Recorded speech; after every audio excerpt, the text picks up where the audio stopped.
கரூரில் உள்ள மதுபான கடையில் டிஜிட்டல் முறையில் பணம் செலுத்திய வாடிக்கையாளருக்கு ரசீது தர மறுத்த வீடியோ சமூக வலைதளங்களில் வைரலாகி வருகிறது. கரூர் அருகே பாலம்மாள்புரம் மதுபான கடையில் பிஓஎஸ் மெஷின் மூலம் வாடிக்கையாளர்களை பணம் செலுத்த விடாமல் தனது சொந்த ஜிபே கணக்கில் பணம் பெற்ற விவகாரம் தொடர்பாக மதுபான கடை மேற்பார்வையாளர் ராஜ்கண்ணா, விற்பனையாளர் மாணிக்க சுந்தரம், சென்னியப்பன் ஆகிய மூவரும் தற்காலிகமாக பணியிடை நீக்கம் செய்யப்பட்டனர். இந்த புகார் தொடர்பாக நாமக்கல் மாவட்ட டாஸ்மாக் மேலாளர் விசாரணை நடத்திய நிலையில் அதே கடையில் பணியிடை நீக்கம் செய்யப்பட்ட மேற்பார்வையாளர் ராஜ்கண்ணா டிஜிட்டல் முறையில் பணம் செலுத்திய வாடிக்கையாளருக்கு ரசீது தர மறுத்த வீடியோ வைரலாகி வருகிறது.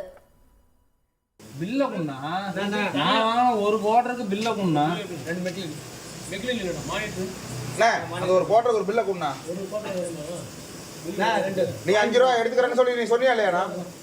145 போடுன்னு சொன்னியா இல்லையாண்ணா? சொன்னியா இல்லையாண்ணா? நீ 145 போடுன்னு சொன்னியா இல்லையாண்ணா? நீ சொன்னியா இல்லையாண்ணா? அண்ணா இந்த சரளமா கிடையாது. இந்த காசு கூட 5 ரூபா வச்சுக்கணும். அது ஒரு பில்லு மட்டும் எனக்கு பில்ல கொடு. ஏன் தர மாட்டேங்கிறியா?